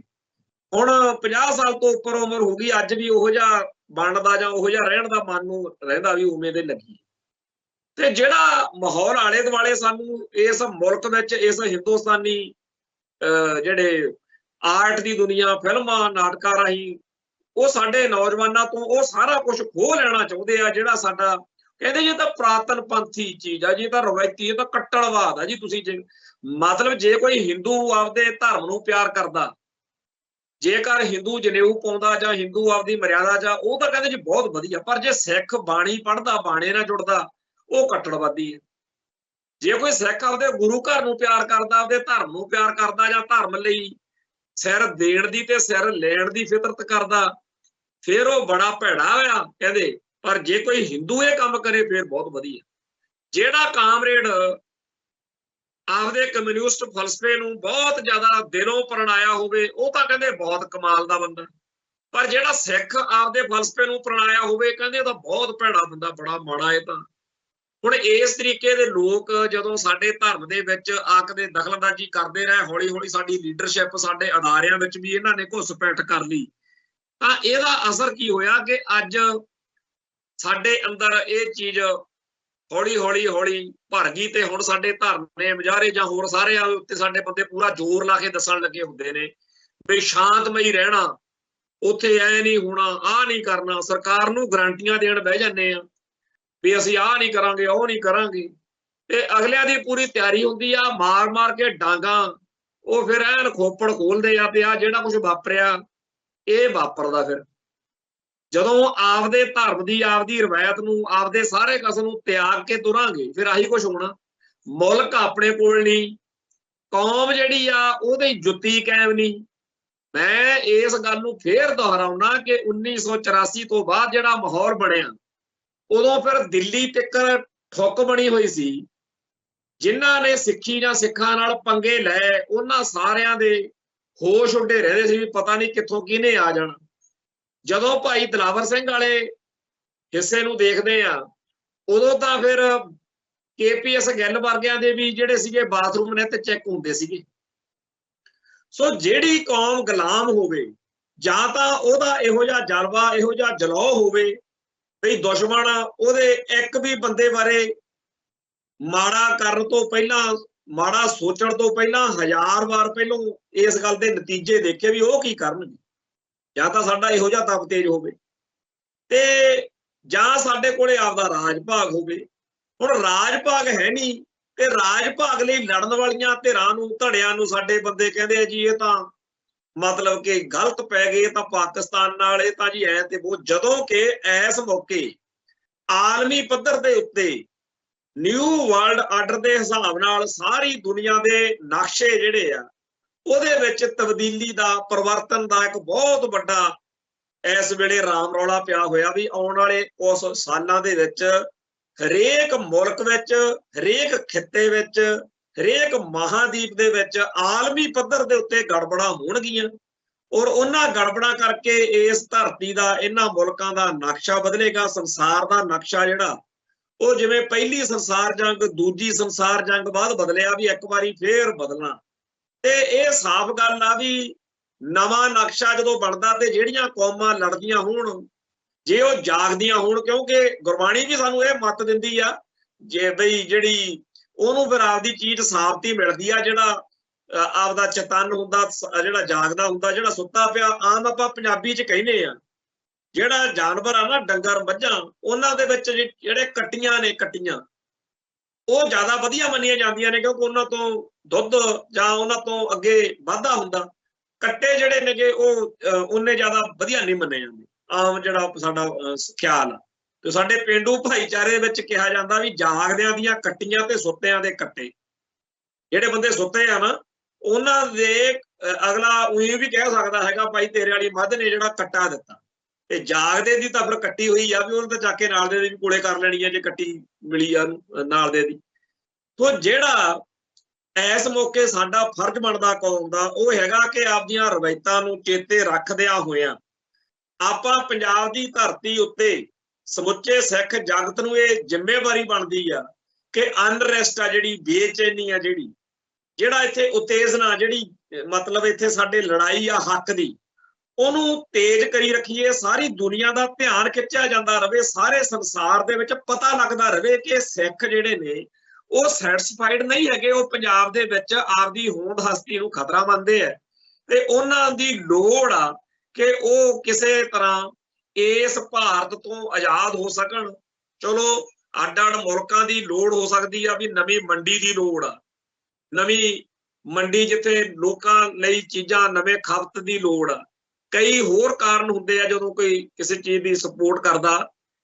ਇਸ ਤਰੀਕੇ ਨਾਲ ਪੰਜਾਬ ਜਿਹੜਾ ਹੈ, ਉੱਥੇ ਸਾਨੂੰ ਬੜੇ ਸ਼ਿੱਦਤ ਨਾਲ ਦੁਨੀਆ ਦਾ ਧਿਆਨ ਖਿੱਚਣ ਲਈ ਕੁਝ ਇਹੋ ਜਿਹੇ ਵਰਤਾਰੇ ਵਪਰਾਉਣੇ ਚਾਹੀਦੇ ਨੇ, ਜਿਹਦੇ ਨਾਲ ਨਿਊ ਵਰਲਡ ਆਰਡਰ ਦੇ ਇਸ ਦੌਰ ਦੇ ਵਿੱਚ ਜਿਹੜੀ ਗੜਬੜ ਹੋਣ ਜਾ ਰਹੀ ਹੈ, ਉਦੋਂ ਫਿਰ ਜਾਗਦਿਆਂ ਦੀਆਂ ਜਿਹੜੀਆਂ ਕੱਟੀਆਂ ਵਾਲਾ ਕੰਮ ਆ ਉਹ ਹੋ ਜੇ। ਜੇਕਰ ਸਾਡੀ ਕੌਮ ਦੇ ਵਿੱਚ ਕੁਝ ਇਹੋ ਜਿਹੀਆਂ ਸ਼ਖਸੀਅਤਾਂ ਹੋਣ, ਅੱਜ ਨੈਰੇਟਿਵ ਸਿਰਜਣ ਦੀ ਲੜਾਈ ਹੈ। ਜਿਵੇਂ ਇੱਥੇ ਪੰਜਾਬ ਦੇ ਵਿੱਚ ਸਰਦਾਰ ਅਜਮੇਰ ਸਿੰਘ ਜਦੋਂ ਵੀ ਬੋਲਦੇ ਆ, ਉਹ ਕਹਿੰਦੇ ਆ ਦੀਪ ਸਿੱਧੂ ਦੀ ਇਹੀ ਖਾਸੀਅਤ ਸੀ ਕਿ ਉਹਨੇ ਜਿਹੜਾ ਪਹਿਲਾਂ ਚੱਲ ਰਿਹਾ ਸੀ ਇੱਥੇ ਖਾਲਿਸਤਾਨੀ ਪੰਥਕ ਸਫਾ ਦਾ ਰੁਝਾਨ, ਉਹਦੇ ਨਾਲੋਂ ਵੱਖਰਾ ਤੇ ਨਿਵੇਕਲਾ ਕੰਮ ਜਿਹੜਾ ਕੀਤਾ, ਵਰਤਾਂਤ ਸਿਰਜਿਆ, ਨੈਰੇਟਿਵ ਸਿਰਜਿਆ। ਉਹ ਵਰਤਾਂਤ ਜਾਂ ਨੈਰੇਟਿਵ ਸਿਰਜਣ ਲਈ ਸਾਡੇ ਕੋਲ ਇੰਟਰਨੈਸ਼ਨਲ ਲੈਵਲ ਤੇ, ਪੰਜਾਬ ਲੈਵਲ ਤੇ ਬੜੇ ਆਗੂਆਂ ਦੀ, ਬੜੀਆਂ ਸ਼ਖਸੀਅਤਾਂ ਦੀ ਲੋੜ ਆ। ਸਾਨੂੰ ਉਹ ਬੰਦੇ ਉਭਾਰਨੇ ਪੈਣਗੇ, ਪਛਾਣਨੇ ਪੈਣਗੇ, ਲੱਭਣੇ ਪੈਣਗੇ, ਉਹਨਾਂ ਨੂੰ ਮੌਕਾ ਦੇਣਾ ਪਊ, ਸਟੇਜ ਦੇਣੀ ਪਊ, ਪਲੇਟਫਾਰਮ ਦੇਣਾ ਪਊ। ਜਿਵੇਂ doctor Amarjit Singh Khalistan affair centre ਵਾਲੇ ਸਾਰੇ ਸੰਸਾਰ ਵਿੱਚ ਸਾਡੀ ਕੌਮ ਦਾ ਪੱਖ ਪੇਸ਼ ਕਰਨ ਲਈ ਦੁਨੀਆ ਭਰ ਦੇ ਵਿੱਚ ਜਾਂਦੇ ਹੈ। ਇਵੇਂ ਹੀ ਹੋਰ ਬਹੁਤ ਸਾਰੀਆਂ ਸ਼ਖਸੀਅਤਾਂ ਨੇ ਜਿਨ੍ਹਾਂ ਦੇ ਕੋਲ ਜਾਣਕਾਰੀ ਦਾ ਖਜ਼ਾਨਾ ਵੀ ਆ, ਜਿਹੜੇ ਗੱਲ ਨੂੰ ਸੱਚੇ ਸ਼ਬਦਾਂ ਦੇ ਵਿੱਚ ਇੰਟਰਨੈਸ਼ਨਲ ਲੈਵਲ ਤੇ ਪੇਸ਼ ਕਰਨ ਦੀ ਸਮਰੱਥਾ ਰੱਖਦੇ। ਇਸ ਦੌਰ ਵਿੱਚ ਅੱਜ ਘੋੜਿਆਂ ਤੇ ਚੜੇ ਹੋਏ ਜਾਂ ਟੈਂਕਾਂ ਤੋਪਾਂ ਨਾਲ ਲੈਸ ਜਰਨੈਲ ਦੀ ਇੱਕ ਆਰਦੀ ਅਹਿਮੀਅਤ ਆ। ਇਹ ਨਹੀਂ ਕਿ ਉਹ ਕਿਸੇ ਵੀ ਮਾਹੌਲ ਵਿੱਚ ਉਹ ਖਤਮ ਆ, ਉਹ ਸਦਾ ਹੀ ਰਹਿਣਾ, ਉਹ ਤੋਂ ਬਗੈਰ ਕੋਈ ਸੱਦਦਾ ਕੋਈ ਪੁੱਛਦਾ। ਤੇ ਦੂਜਾ ਜਿਹੜਾ ਕੰਮ ਆ, ਵਰਤਾਂਤ ਸਿਰਜਣ ਵਾਲਾ ਨਾਇਕ, ਉਹਦੀ ਬੜੀ ਭਾਰੀ ਲੋੜ ਆ। ਤੇ ਇਸ ਮਾਹੌਲ ਦੇ ਵਿੱਚ ਸਾਨੂੰ ਇਸ ਪੱਖ ਵੱਲ ਧਿਆਨ ਦੇਣ ਦੀ ਲੋੜ ਹੈ ਕਿ ਅਸੀਂ ਉਹਨਾਂ ਸ਼ਖਸੀਅਤਾਂ ਨੂੰ ਉਭਾਰੀਏ, ਪੇਸ਼ ਕਰੀਏ, ਪਲੇਟਫਾਰਮ ਬਣਾ ਕੇ ਦਈਏ ਤੇ ਉਹਨਾਂ ਨੂੰ ਮੌਕਾ ਮਿਲੇ ਕਿ ਉਹ ਸਾਡੀ ਕੌਮ ਦਾ ਪੱਖ ਦੁਨੀਆ ਦੇ ਹਰ ਕੋਨੇ 'ਚ, ਹਰ ਜਿਹੜਾ ਵਸਨੀਕ ਆ ਇਸ ਧਰਤੀ ਦਾ, ਉਹਨੂੰ ਪਤਾ ਹੋ ਕਿ ਪੰਜਾਬ ਦੇ ਵਿੱਚ ਜਿਹੜੇ ਆ ਪੱਗਾਂ ਦਾੜੇ ਵਾਲੇ ਨੇ, ਇਹਨਾਂ ਦਾ ਸਾਰਾ ਕੁਝ ਖੋਹ ਕੇ ਇਹਨਾਂ ਨੂੰ ਹਿੰਦੂ ਬਣਾਉਣ ਲਈ, ਇਹਨਾਂ ਦਾ ਧਰਮ ਛਡਾਉਣ ਲਈ ਬਹੁਤ ਕੁਝ ਕੀਤਾ ਜਾ ਰਿਹਾ। ਤੋ ਇਸ ਗੱਲ ਵਿੱਚ ਵੀ ਉਹਨਾਂ ਨੂੰ ਪਤਾ ਹੋਵੇ ਕਿ ਜਿਹੜਾ ਇਹ ਕੁਝ ਇਹੋ ਜਿਹਾ ਗਲਤ ਮਲਤ ਕਰਦੇ ਆ, ਜਿਹੜਾ ਇਹਨਾਂ ਦੇ ਧਰਮ ਅਤੇ ਸਿਧਾਂਤ ਤੇ ਫਲਸਫੇ ਤੇ ਸੱਭਿਆਚਾਰ ਦੇ ਅਨੁਕੂਲ ਨਹੀਂ ਹੈ, ਉਲਟ ਹੈ, ਉਹ ਵੀ ਇਹ ਤਾਂ ਕਰਦੇ ਕਿਉਂਕਿ ਗੁਲਾਮ ਆ ਤੇ ਇਹਨਾਂ ਨੂੰ ਤਾਂ ਇਹ ਵੀ ਨਹੀਂ ਪਤਾ ਵੀ ਇਹ ਸਾਡੇ ਧਰਮ ਦੇ ਅਸੂਲਾਂ ਦੇ ਉਲਟ ਵਾ। ਬਾਹਮਣ ਨੇ, ਦਿੱਲੀ ਦਰਬਾਰ ਨੇ ਕਰੋੜਾਂ ਰੁਪਏ ਖਰਚ ਕੇ ਇਹਨਾਂ ਨੂੰ ਕਰਾਹੇ ਪਾਇਆ ਹੋਇਆ। ਇਹ ਸਾਰਾ ਕੁਝ ਦੱਸਣ ਵਾਲੇ ਸਾਡੇ ਕੋਲੇ ਬਹੁਤ ਸਾਰੇ ਚਿਹਰਿਆਂ ਮੋਹਰਿਆਂ ਦੀ ਇਸ ਮੌਕੇ ਲੋੜ, ਤੇ ਇਸ ਗੱਲ ਦੇ ਲਈ ਸਾਨੂੰ ਪ੍ਰੋਗਰਾਮ ਲੱਭਣੇ ਪੈਣਗੇ ਤੇ ਘੱਟ ਖਰਚੇ ਵਾਲੇ, ਘੱਟ ਜਿਵੇਂ ਕਹਿੰਦੇ ਆ ਨੁਕਸਾਨ ਵਾਲੇ ਪ੍ਰੋਗਰਾਮਾਂ ਦੀ ਲੋੜ ਆ। ਚਲੋ ਜਿਹੜੇ ਲੋਕ ਸਾਨੂੰ ਮੱਤਾਂ ਦਿੰਦੇ ਰਹਿੰਦੇ ਆ ਵੀ ਜੀ ਤੁਸੀਂ ਕੌਮ ਨੂੰ ਮਰਵਾਓਗੇ, ਜਦੋਂ ਵੀ ਕੋਈ ਉੱਠਦਾ ਉਹ ਇਹ ਜੀ ਮਾਹੌਲ ਖਰਾਬ ਕਰਨਗੇ। ਚਲੋ ਭਾਈ, ਜੇ ਮਾਹੌਲ ਦਾ ਇੰਨਾ ਤੁਹਾਨੂੰ ਫਿਕਰ ਆ ਵੀ ਕੌਮ ਜਿਹੜੀ ਆ ਪੈ ਜੇ ਢੱਠੇ ਖੂਜ ਪਰ ਮਾਹੌਲ ਨਹੀਂ ਖਰਾਬ ਹੋਣ ਦੇਣਾ, ਤਾਂ ਬੜੇ ਤਰੀਕੇ ਨੇ। ਮਤਲਬ ਕਿ ਪੰਜਾਬ ਦੇ ਵਿੱਚ ਸਾਨੂੰ ਹਰ ਇੱਕ ਘਰ ਵਿੱਚ, ਪੰਜਾਬ ਦੇ ਵਿੱਚ ਚਾਹੇ ਉਹ ਕਿਸੇ ਦਾ ਵੀ ਘਰ ਹੋ, ਇਹ ਗੱਲ ਲੈ ਕੇ ਜਾਣੀ ਪਊਗੀ, ਇੱਕ ਟੀਚਾ ਮਿੱਥ ਕੇ ਕਿ ਇੰਨੇ ਸਾਲਾਂ ਦੇ ਵਿੱਚ ਅਸੀਂ ਹਰ ਘਰ ਦੇ ਵਿੱਚ ਇਹ ਸੁਨੇਹਾ ਲੈ ਜਾਣਾ ਕਿ ਆਪਣੇ ਨਾਲ ਜੋ ਕੁਝ ਕੀਤਾ ਜਾ ਰਿਹਾ ਉਹ ਕਿਉਂ ਕੀਤਾ ਜਾ ਰਿਹਾ, ਕਿਉਂ ਆਪਾਂ ਨੂੰ ਘੇਰਿਆ, ਘੂਰਿਆ, ਮਾਰਿਆ ਜਾ ਰਿਹਾ, ਕਿਉਂ ਆਪਣੀ ਆਇਡੈਂਟੀਟੀ, ਆਪਣੀ ਪਛਾਣ ਜਿਹੜੀ ਆ ਖਤਰੇ 'ਚ ਆ, ਕਿਉਂ ਸਾਡੇ ਪਾਣੀ ਲੁੱਟੇ ਜਾ ਰਹੇ ਆ। ਇਹ ਸਾਰਾ ਕੁਝ ਇੱਕ ਸੱਚੇ ਕੇਸ ਵਜੋਂ, ਜਿਹਦੇ ਨਾਲ ਇੱਕ ਬੇਚੈਨੀ, ਇੱਕ ਅਨਰੈਸਟ, ਇੱਕ ਸੈਟੀਸਫਿਕੇਸ਼ਨ ਜਿਹੜੀ ਆ ਹਰੇਕ ਬੰਦੇ ਨੂੰ ਉਹ ਨਾ ਹੋਵੇ, ਕੰਫਰਟ ਜ਼ੋਨ 'ਚੋਂ ਬੰਦਾ ਨਿਕਲਣ ਲਈ ਛਟਪਟਾਵੇ। ਲੋਕ ਜਿਹੜੇ ਆ ਆਪ ਕਹਿਣ, ਕੋਈ ਪ੍ਰੋਗਰਾਮ ਦੇਵੇ ਲੀਡਰਸ਼ਿਪ। ਉਹੋ ਜਿਹੇ ਮਾਹੌਲ 'ਚ ਫਿਰ ਲੀਡਰ ਵੀ ਉਹੋ ਜਿਹਾ ਉੱਭਰੇ ਆਉਂਦਾ ਹੁੰਦਾ। ਮੰਨ ਲਓ ਆਉਣ ਤੋਂ ਵਾਲੇ 10 ਸਾਲਾਂ ਬਾਅਦ ਅਕਾਲ ਤਖਤ ਸਾਹਿਬ ਤੋਂ ਕਾਲ ਦਿੱਤੀ ਜਾਵੇ ਕਿ ਇੰਨੀ ਤਰੀਕ ਤੱਕ ਜੇਕਰ ਸਾਡੇ ਪੰਥ ਤੇ ਪੰਜਾਬ ਦੇ ਮਸਲਿਆਂ ਬਾਰੇ ਮੁਲਕ ਦੀ ਪਾਰਲੀਮੈਂਟ ਦੇ ਵਿੱਚ ਕੋਈ ਗੱਲ ਨਹੀਂ ਹੁੰਦੀ ਤਾਂ ਅਸੀਂ ਕੋਈ ਵੱਡਾ ਪ੍ਰੋਗਰਾਮ ਕਰਾਂਗੇ। ਜਿਵੇਂ ਦੁਨੀਆ ਭਰ ਦੇ ਵਿੱਚ ਅੱਡ-ਅੱਡ ਢੰਗ ਤਰੀਕਿਆਂ ਨਾਲ ਆਪਦੀ ਗੱਲ ਕੀਤੀ ਜਾਂਦੀ ਹੈ, ਇੱਕ ਗ੍ਰੇਟ ਮਾਈਗ੍ਰੇਸ਼ਨ ਦਾ ਕਨਸੈਪਟ ਵੀ ਹੈ ਵੀ ਅਸੀਂ ਤਾਂ ਪੰਜਾਬ ਦੀ ਧਰਤੀ ਤੋਂ ਜਿੰਨੇ ਪਰਿਵਾਰ ਨੇ, ਜਿੰਨੇ ਘਰ ਵਸਦੇ ਆ, ਸਾਰੇ ਉਵੇਂ ਖੁੱਲ੍ਹੇ ਛੱਡ ਕੇ ਫਿਰ ਵਾਇਆ ਹਰਿਆਣਾ, ਹਿਮਾਚਲ, ਰਾਜਸਥਾਨ, ਦਿੱਲੀ ਨੂੰ ਚਾਲੇ ਪਾਵਾਂਗੇ। ਜਦੋਂ ਦਿੱਲੀ ਚੱਲੋ ਦਾ ਨਾਰਾ ਹੋਊਗਾ ਵੀ ਅਕਾਲ ਤਖਤ ਸਾਹਿਬ ਤੋਂ, ਤੇ ਹਰ ਇੱਕ ਪੰਜਾਬੀ ਜਦੋਂ ਦਿੱਲੀ ਨੂੰ ਜਦੋਂ ਜਾ ਕੇ ਉੱਥੇ ਬਹਿ ਜਾਗੇ ਆਲੇ ਦੁਆਲੇ ਘੇਰਾ ਪਾ ਕੇ ਵੀ ਨਾ ਅਸੀਂ ਹੁਣ AK-47 ਲੈ ਕੇ ਆਏ ਆ, ਨਾ ਅਸੀਂ ਤੋਪ, ਬੰਬ, ਗੋਲਾ, ਕੁਛ ਨਹੀਂ ਸਾਡੇ ਕੋਲੇ, ਸਾਨੂੰ ਦੱਸੋ ਸਾਡਾ ਮੁਲਕ, ਸਾਡਾ ਸੂਬਾ, ਸਾਡੀ ਧਰਤੀ, ਸਾਡੇ ਕੋਲ ਸਾਰਾ ਕੁਝ ਤੁਸੀਂ ਉੱਥੋਂ ਖੋਹ ਲਿਆ, ਖੋਹ ਰਹੇ ਹੋ। ਸਾਡੀ ਪਛਾਣ, ਜਿਹਦੇ ਬਾਰੇ ਤੁਹਾਡੇ 1947 ਮੌਕੇ ਵੱਡੇ ਲਾਲੇ ਜਿਹੜੇ ਕਾਂਗਰਸ ਦੇ, ਗਾਂਧੀ ਤੇ ਨਹਿਰੂ ਵਰਗੇ ਵਚਨ ਕਰਦੇ ਸੀ, ਪਰਣ ਕਰਦੇ ਸੀ, ਉਹ ਚਲੇ ਗਏ ਲੀਡਰ ਸਾਡੇ ਜਿਹੜੇ ਤੁਹਾਡੇ ਵਾਅਦਿਆਂ ਤੇ ਯਕੀਨ ਕਰਕੇ ਹੁਣ ਤਾਂ ਸਾਡੇ ਨਾਲ ਸਪਸ਼ਟ ਗੱਲ ਨਿਬੇੜਾ ਕਰੋ।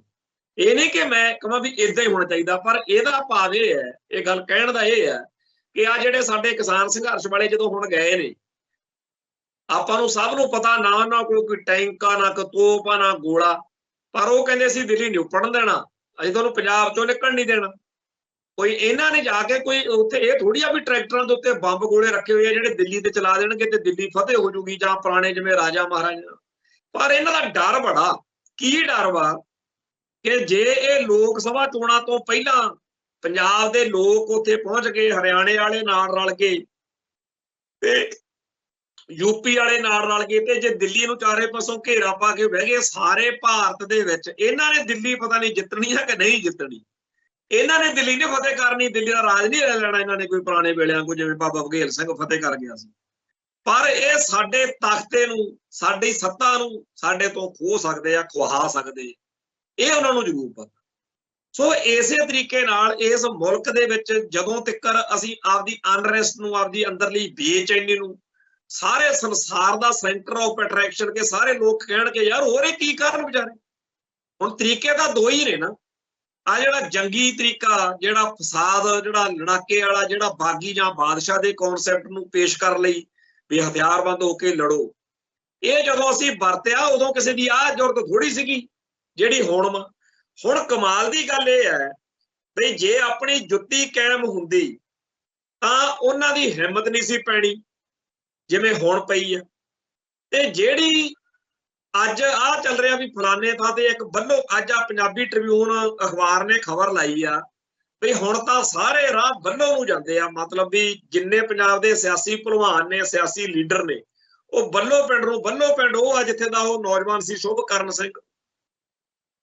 ਹੁਣ ਇਹਨਾਂ ਨੂੰ ਤਾਂ ਸਿਆਸਤ ਸੁੱਝੀ ਹੋਈ ਆ, ਤੇ ਸਿਆਸਤ ਦਾ ਕੀ ਆ, ਇੱਥੇ ਭਾਈ ਅਮਰਤਪਾਲ ਸਿੰਘ ਹੁਣਾਂ ਦਾ, ਡਿਬਰੂਗੜ੍ਹ ਜੇਲ੍ਹ ਵਾਲਿਆਂ ਦਾ ਅੰਮ੍ਰਿਤਸਰ ਦੇ ਵਿੱਚ ਮੋਰਚਾ ਲੱਗਿਆ ਹੋਇਆ ਉਹਨਾਂ ਦੀ ਹਮਾਇਤ ਵਿੱਚ। ਕੱਲ ਉੱਥੇ ਸੁਖਪਾਲ ਸਿੰਘ ਖਹਿਰਾ ਕਾਂਗਰਸ ਦਾ ਲੀਡਰ ਵੀ ਪਹੁੰਚਿਆ ਹੋਇਆ ਸੀ, ਤੇ ਵਿਰਸਾ ਸਿੰਘ ਬਲਟੋਹਾ ਵੀ ਪਹੁੰਚਿਆ ਹੋਇਆ ਸੀ। ਚੇਤੇ ਕਰੋ ਕਿਸੇ ਵੇਲੇ ਮਜੀਠੀਆ ਹੁਣੀ ਧੜੀ ਧੜੀ ਦੀਆਂ ਗਾਲਾਂ ਕੱਢਦੇ ਸੀ, ਔਰ ਰਵਨੀਤ ਬਿੱਟੂ ਪਿਆਰਤੇ ਬੁੱਚੜ ਦੇ ਪੋਤੇ ਨਾਲੋਂ ਵੀ ਭੈੜੀ ਬੋਲੀ ਬੋਲਦੇ ਸੀ, ਕਹਿੰਦੇ ਸੀ ਸਾਡੇ ਹਵਾਲੇ ਕਰੋ ਇਹਨਾਂ ਨੂੰ, ਅਸੀਂ ਦੱਸੀਏ ਅਮਰਤਪਾਲ ਸਿੰਘ ਹੁਣਾਂ ਨੂੰ, ਇਹ ਕਰ ਦਿਆਂਗੇ ਉਹ ਕਰ ਦਿਆਂਗੇ। ਚੇਤੇ ਹੈ ਨਾ ਉਹ ਪਿਛਲੇ ਸਾਲ ਦੀਆਂ ਗੱਲਾਂ ਨੇ। ਹਰਸਿਮਰਤ ਕੌਰ ਤੇ ਸਾਰੇ ਬਾਦਲ ਦਲ ਦੇ ਲੀਡਰਾਂ ਨੇ, ਕਿਸੇ ਨੇ ਵੀ ਬਹੁਤ ਠੋਕਮੀਆਂ, ਮਤਲਬ ਕਿ ਇਹਨਾਂ ਨੇ ਵੱਡੀਆਂ ਵੱਡੀਆਂ ਗੱਲਾਂ ਕੀਤੀਆਂ, ਤੇ ਜਿੰਨਾ ਹੋ ਸਕਿਆ ਪੰਜਾਬ ਸਰਕਾਰ ਤੇ ਦਬਾਅ ਬਣਾਇਆ। ਜਿਵੇਂ ਦਰਬਾਰ ਸਾਹਿਬ ਉੱਤੇ ਹਮਲਾ ਕਰਨ ਲਈ ਇੱਥੇ ਅਡਵਾਨੀ ਹੁਣੀ, ਵਾਜਪਾਈ ਹੁਣੀ ਯਾਤਰਾਵਾਂ ਕਰਦੇ ਹੁੰਦੇ ਸੀ, ਕਾਂਗਰਸ ਉੱਤੇ ਦਬਾਅ ਬਣਾਉਂਦੇ ਸੀ ਵੀ ਛੇਤੀ ਹਮਲਾ ਕਰੋ, ਤੇ ਫਿਰ ਕਹਿੰਦੇ ਸੀ 6 ਮਹੀਨੇ ਲੇਟ ਹੋ ਗਏ। ਜਿਹੜਾ ਉਦੋਂ ਬਾਦਲ ਦਲ ਭਾਈ ਅਮਰਤਪਾਲ ਸਿੰਘ ਹੁਣਾਂ ਤੇ NSA ਲਾ ਕੇ ਜੇਲ੍ਹ 'ਚ ਸੁੱਟਣ ਦੀਆਂ, ਜ਼ੁਲਮ ਕਰਨ ਦੀਆਂ ਉਦੋਂ ਅਪੀਲਾਂ ਕਰਦਾ ਸੀ, ਦਬਾਅ ਬਣਾਉਂਦਾ ਸੀ, ਅੱਜ ਉਹ ਭਾਈ ਅਮਰਤਪਾਲ ਸਿੰਘ ਦੇ ਸੰਘਰਸ਼ ਨੂੰ ਹਮਾਇਤ ਦੇਣ ਲਈ ਇੱਥੇ ਪਹੁੰਚ ਰਿਹਾ। ਤੇ ਉਦੋਂ ਰਵਨੀਤ ਬਿੱਟੂ ਹੁਣੀ ਜਿਹੜੇ ਸੀ ਉਹ ਕਹਿੰਦੇ ਸੀ ਵੀ ਅਸੀਂ ਬੜੇ ਘੈਂਟ ਆ ਤੇ ਸਾਡੇ ਹਵਾਲੇ ਕਰੋ। ਅੱਜ ਉਹਨਾਂ ਦੀ ਕਾਂਗਰਸ ਦੇ ਲੀਡਰ ਵੀ ਉੱਥੇ ਪਹੁੰਚ ਰਹੇ ਆ। ਇਸ ਗੱਲ ਦਾ ਕੀ ਆ ਵੀ ਸਿਆਸੀ ਤੌਰ ਦੇ ਉੱਤੇ ਜਿਹਨੂੰ ਜਿਹੜਾ ਮਸਲਾ ਪੁੱਗਦਾ, ਜਿਹਨੂੰ ਲੱਗਦਾ ਕਿ ਯਾਰ ਕੱਲ ਨੂੰ ਆਪਾਂ ਲੋਕਾਂ 'ਚ ਜਾਣਾ, ਲੋਕ ਸਾਨੂੰ ਕੀ ਕਹਿਣਗੇ, ਉਹ ਬੰਦੇ ਉਹੋ ਜਿਹਾ ਅੱਜ ਬੱਲੋਂ ਨੂੰ ਵੀ ਸਾਰੇ ਜਿੱਤੇ। ਇਹਨਾਂ ਲੋਕਾਂ ਸਿਆਸੀ ਭਲਵਾਨਾਂ ਕਰਕੇ ਸਾਡੀ ਪੰਜਾਬ ਦੀ ਜਿਹੜੀ ਅਸਲ ਆਜ਼ਾਦੀ ਦੀ ਲੜਾਈ ਹੈ, ਜਿਹਦੇ ਨਾਲ ਸਾਡੀ ਆਇਡੈਂਟੀਟੀ ਦਾ ਸਵਾਲ ਜੁੜਿਆ ਹੋਇਆ, ਪਛਾਣ ਦਾ ਸੰਕਟ ਜੁੜਿਆ ਹੋਇਆ, ਉਹ ਵੀ ਖਤਰੇ 'ਚ ਆਈ ਹੋਈ। ਸੋ ਸਾਨੂੰ ਇਹਨਾਂ ਗਦੀ ਗੇੜਾ 'ਚੋਂ ਨਿਕਲ ਕੇ ਇਹ ਮੰਨਣਾ ਪਊਗਾ ਕਿ ਜੇਕਰ ਸਾਡਾ ਰਾਜ ਹੁੰਦਾ ਤਾਂ ਆਹ ਜਿਹੜੇ ਮਿਹਨਤਾਂ ਤਾਲੇ ਜੇ ਕਰਦੇ ਫਿਰਦੇ ਆ ਇਹ ਨਹੀਂ ਸੀ ਹੋਣੇ। ਪਰ ਜੇ ਰਾਜ ਅਜੇ ਨਹੀਂ ਹੈਗਾ ਤੇ ਰਾਜ ਤਾਂ ਆਪਾਂ ਲੈਣ ਲਈ ਲੜ ਰਹੇ ਆ, ਤਾਂ ਫਿਰ ਆਪਣੀ ਜੁੱਤੀ ਕਾਇਮ ਕਰੋ। ਉਹ ਹਥਿਆਰਬੰਦ ਸੰਘਰਸ਼ ਬਿਨਾਂ ਕਾਇਮ ਨਹੀਂ ਹੁੰਦੀ। ਤੇ ਹਥਿਆਰਬੰਦ ਸੰਘਰਸ਼ ਵੱਲੋਂ ਸਾਡੇ ਸਾਰਿਆਂ ਦੇ ਮਨ ਮੋੜਨ ਲਈ ਪਿਛਲੇ 30-35 ਸਾਲਾਂ ਤੋਂ ਵੀ ਬੜਾ ਨੁਕਸਾਨ ਹੋ ਗਿਆ, ਬੜੇ ਬੰਦੇ ਮਾਰੇ ਗਏ। ਇਸ ਪਾਸੇ ਨਾ ਮੁੜ ਕੇ ਝਾਕਿਓ, ਇਹ ਤਾਂ ਬਹੁਤ ਗਲਤ ਹੋ ਗਿਆ। ਇਹ ਸਾਰਾ ਨੈਰੇਟਿਵ ਚੱਲਿਆ। ਹੁਣ ਉਸ ਪਾਸੇ ਵੀ ਜੇਕਰ ਨਹੀਂ ਜਾਣਾ ਭਾਈ, ਫਿਰ ਪੀਸਫੁਲ ਤੇ ਡੈਮੋਕ੍ਰੈਟਿਕ ਤਰੀਕੇ ਨਾਲ ਵੀ ਤਾਂ ਉਵੇਂ ਲੜ ਲਓ ਨਾ ਜਿਹਦੇ ਨਾਲ ਕੋਈ। ਹੁਣ ਤਾਂ ਆਪਾਂ ਉਵੇਂ ਲੜਦੇ ਆ ਜਿਵੇਂ ਦੁਸ਼ਮਣ ਨੂੰ ਆਪਾਂ ਉਹਦੇ ਨਾਲ ਹਾਸੇ ਖੇਡੀਆਂ, ਜਿਹਨੂੰ ਕਹਿੰਦੇ ਨੂਰਾ ਕੁਸ਼ਤੀ। ਨੂਰਾ ਕੁਸ਼ਤੀ ਹੁੰਦੀ ਆ ਜਦੋਂ ਦੋ ਭਲਵਾਨ ਰਲ ਕੇ ਖੇਡਦੇ। ਸੋ ਪਿਆਰ ਜੇ ਨਾਲ ਕੋਈ ਮੰਨਦਾ ਇੱਥੇ। ਸੋ ਜਦੋਂ ਪਿਛਲੀ ਵਾਰ ਪੰਜਾਬ ਦਾ ਇਹ ਸੰਘਰਸ਼ ਉੱਥੇ ਦਿੱਲੀ ਪਹੁੰਚਿਆ ਤੇ ਦਬਾਅ ਬਣਿਆ, ਉਵੇਂ ਦਾ ਦਬਾਅ ਹੁਣ ਬਿਲਕੁਲ ਨਹੀਂ ਹੈ। ਅਗਲੇ ਪੂਰੀ ਔਕਾਤ ਦਿਖਾਉਣ ਲਈ ਵੀ ਅਸੀਂ ਤੁਹਾਨੂੰ ਦੱਸਾਂਗੇ ਅਸੀਂ ਕੀ ਹੁੰਨੇ ਆ। ਸਾਰੇ ਭਾਰਤ ਦੇ ਵਿੱਚ ਇਹ ਕੂੜ ਪ੍ਰਚਾਰ ਕੀਤਾ ਜਾ ਰਿਹਾ कि जी नज़ारे लेंदे आ पंजाब दे लोग, इन्हां नूं बाहरों डॉलर आउंदे आ, महंगियां गड्डियां रखियां होईयां ने, कमाल दे लीड़े कपड़े, खाण पीण, शराबां पींदे आ, नशे करदे आ, बल्ले वढ़दे आ, कोई तकलीफ नहीं। पर ये बंदे साडे मुल्क दी तरक्की दे राह च, विकास दे राह च रोड़ा बने हुए ने। हुण तुसीं भारतीयो देखो भी सानू हराउणा, बीजेपी नूं विकास रोकना कि विकास चाहुंदा, ये तां हर चीज़ के खिलाफ ने। ये हिंदूत्व के भी खिलाफ ने, ये राम राज के भी खिलाफ ने। ये बंदे जिहड़े ने बहुत गलत ने। पंजाब नूं ते पंथ नूं इस तरीके नाल भंड के वो कहंदे आ पंजाब दीयां 13 ਦੀਆਂ 13 सीटां जेकर साडे हत्थों निकल जाण ते सारे भारत दे विचों साडीआं सीटां वध जाण, सानूं होर की चाहीदा। जिवें 1984 ਦੇ ਉੱਤੇ ਦਰਬਾਰ ਸਾਹਿਬ ਦੇ ਹਮਲੇ ਤੋਂ ਬਾਅਦ ਇੰਦਰਾ ਗਾਂਧੀ ਤੇ ਕਾਂਗਰਸ ਸੋਚਦੇ ਸੀ, ਔਰ ਉਹਨਾਂ ਨੂੰ ਉਹਦਾ ਫਲ ਮਿਲਿਆ ਵੀ ਉਹੀ ਚੀਜ਼ ਹੁਣ ਇਸ ਟਾਈਮ ਬੀਜੇਪੀ ਕਰ ਰਹੀ ਹੈ। ਸੋ ਪੰਜਾਬ ਅਤੇ ਪੰਥ ਤਾਂ ਕਾਂਗਰਸ ਲਈ, ਬੀਜੇਪੀ ਲਈ ਇੱਕ ਇਹੋ ਜਿਹਾ ਥਾਂ ਬਣ ਗਏ ਨੇ ਜਿਹਦਾ ਚੀਕ ਚੰਗਿਆੜਾ ਲੋਕਾਂ 'ਚ ਰੌਲਾ ਪਵਾ ਕੇ ਜਦੋਂ ਇੱਥੋਂ ਦੇ ਲੋਕ ਪਿੱਟਦੇ ਆ ਕਿ ਹਾਏ ਅਮਰਤਪਾਲ ਸਿੰਘ ਨਾਲ ਆਹ ਵਧੀਕੀ ਹੋ ਗਈ, ਹਾਏ ਸ਼ੁਭਕਰਨ ਸਿੰਘ ਮਾਰ ਦਿੱਤਾ, ਹਾਏ ਪ੍ਰਿਤਪਾਲ ਤੇ ਜ਼ੁਲਮ ਹੋ ਗਿਆ, ਹਾਏ ਸਾਡੇ ਹੱਕ ਨਹੀਂ ਦਿੰਦੇ, ਚੰਡੀਗੜ੍ਹ ਖੋਹ ਲਿਆ, ਹਾਏ ਸਾਡਾ ਭਾਖੜਾ ਡੈਮ। ਉਸ ਟਾਈਮ ਸਾਰੇ ਭਾਰਤ ਦਾ ਹਿੰਦੂ ਕੱਟੜਵਾਦੀ ਖੁਸ਼ ਹੁੰਦਾ ਤੇ ਉਸ ਪਾਰਟੀ ਨੂੰ ਵੋਟਾਂ ਪਾਉਂਦਾ, ਜਿਵੇਂ ਬੀਜੇਪੀ ਨੂੰ। ਹੁਣ ਇਹਦੇ ਨਾਲ ਉਹਨਾਂ ਨੂੰ ਤਾਂ ਸਿਆਸੀ ਤਾਕਤ ਮਿਲ ਜਾਂਦੀ ਆ, ਤੇ ਦੂਜੀ ਧਿਰ ਜਿਹੜੀ ਪੰਜਾਬ 'ਚ ਇੱਥੇ ਸਿਆਸੀ ਭਲਵਾਨ, ਉਹਨਾਂ 'ਚੋਂ ਕਿਸੇ ਨਾ ਕਿਸੇ ਨੂੰ ਲਾਹਾ ਮਿਲ ਜਾਂਦਾ। ਬਣਦਾ ਇਹਨਾਂ ਸਾਰਿਆਂ ਦਾ ਤੇ ਵਿਗੜਦਾ ਪੰਥ ਦਾ। ਆਪਣੇ ਹੱਥੋਂ ਹਰ ਮੌਕੇ ਗੱਲ ਨਿਕਲਦੀ ਆ, ਆਪਾਂ ਲੂਜ਼ਰ ਬਣ ਜਾਂਦੇ। ਤੋ ਇਹ ਮਾਹੌਲ ਜਿਹੜਾ ਲਗਾਤਾਰ ਚੱਲਦਾ ਰਹਿਣ ਕਰਕੇ ਸਾਡੇ ਭਾਈਚਾਰੇ ਦੇ ਵਿੱਚ ਇਹਦੇ ਨਾਵਾਚਕ ਅਸਰ ਵੀ ਪਏ ਹੋਏ ਨੇ। ਸੋ ਜਦੋਂ ਆਹ ਮਸਲਾ ਬਣਿਆ ਵੀ ਪਾਕਿਸਤਾਨ ਜਿਹੜਾ ਹੈ ਉੱਥੇ ਜੇਕਰ ਅਭਿਨੰਦਨ ਫੜਿਆ ਜਾਂਦਾ ਤਾਂ ਉਹਨੂੰ ਪੂਰੀ ਸ਼ਾਨ ਦੇ ਨਾਲ, ਪੂਰੀ ਬੱਲੇ ਬੱਲੇ ਨਾਲ ਅਗਲਿਆਂ ਦੇ ਹਵਾਲੇ ਕਰਦੇ ਆ, ਤੇ ਜਦੋਂ ਸਾਡਾ ਨੌਜਵਾਨ ਇੱਥੇ ਫੜਿਆ ਜਾਂਦਾ ਤਾਂ ਉਹਦੇ ਨਾਲ ਦੁਰਗਤੀ ਹੁੰਦੀ ਹੈ। ਤੋ ਇਹਦਾ ਮਤਲਬ ਇਹ ਹੋਇਆ ਕਿ ਇਹਦੀ ਬਜਾਏ ਜੇ ਪਾਕਿਸਤਾਨ ਚਲੇ ਜਾਈਏ, ਜਿਵੇਂ ਕਿ 1984 ਤੋਂ ਦਰਬਾਰ ਸਾਹਿਬ ਦੇ ਹਮਲੇ ਤੋਂ ਬਾਅਦ ਹਿੰਦੁਸਤਾਨ ਤੋਂ ਜਾਨਾਂ ਬਚਾਉਣ ਲਈ ਸਾਡੇ ਬੰਦੇ ਬਾਰਡਰ ਟੱਪ ਕੇ ਗਏ, ਉਹ ਤਾਂ ਫੇਰ ਬਚ ਗਏ, ਫੇਰ ਠੀਕ ਰਹੇ। ਪਰ ਜਦੋਂ ਅਸੀਂ ਪੰਜਾਬ ਤੋਂ ਹਰਿਆਣੇ 'ਚ ਵੜਦੇ ਹਾਂ ਤਾਂ ਅਗਲੇ ਉੱਥੇ ਹਥਿਆਰ ਲਈ ਬੈਠੇ ਆ, ਕੁੱਟਣ ਨੂੰ, ਮਾਰਨ ਨੂੰ, ਜਲੀਲ ਕਰਨ ਨੂੰ ਤਿਆਰ ਬੈਠੇ ਨੇ ਤੇ ਕਰ ਵੀ ਰਹੇ। ਫੇਰ ਭਾਈ ਸਿੱਖਾਂ ਲਈ ਹਿੰਦੁਸਤਾਨ ਚੰਗਾ ਕਿ ਪਾਕਿਸਤਾਨ ਚੰਗਾ? ਇਹ ਸਵਾਲ ਪਿਛਲੇ 2-3 ਦਿਨ ਤੋਂ ਸੋਸ਼ਲ ਮੀਡੀਆ ਦੇ ਰਾਹੀਂ ਜਿਸ ਤਰੀਕੇ ਨਾਲ ਲੋਕਾਂ ਦੇ ਵਿੱਚ ਚਰਚਾ 'ਚ ਆਇਆ ਹੋਇਆ, ਇਹ ਬਹੁਤ ਚੰਗੀ ਗੱਲ ਹੈ।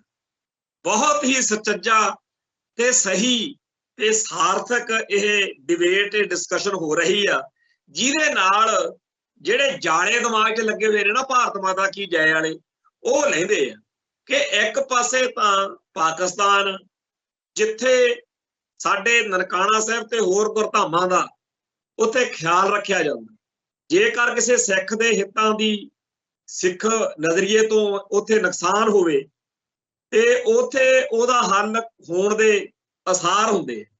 ਦੂਜਾ ਇਹ ਆ ਵੀ ਉਹ ਮੁਲਕ ਜਿਹੜਾ ਹੈ ਉਹਨਾਂ ਨੇ ਸਾਡੇ ਨਾਲ ਵਾਅਦਾ ਥੋੜੀ ਕੀਤਾ ਸੀ, ਜਿਹੜੇ ਵਾਅਦੇ 1947 ਵਿੱਚ ਭਾਰਤ ਦੇ ਲੀਡਰਾਂ ਨੇ ਸਾਡੇ ਨਾਲ ਕਰਕੇ ਸਾਨੂੰ ਇੱਧਰ ਲੈ ਕੇ ਆਂਦਾ ਸੀ।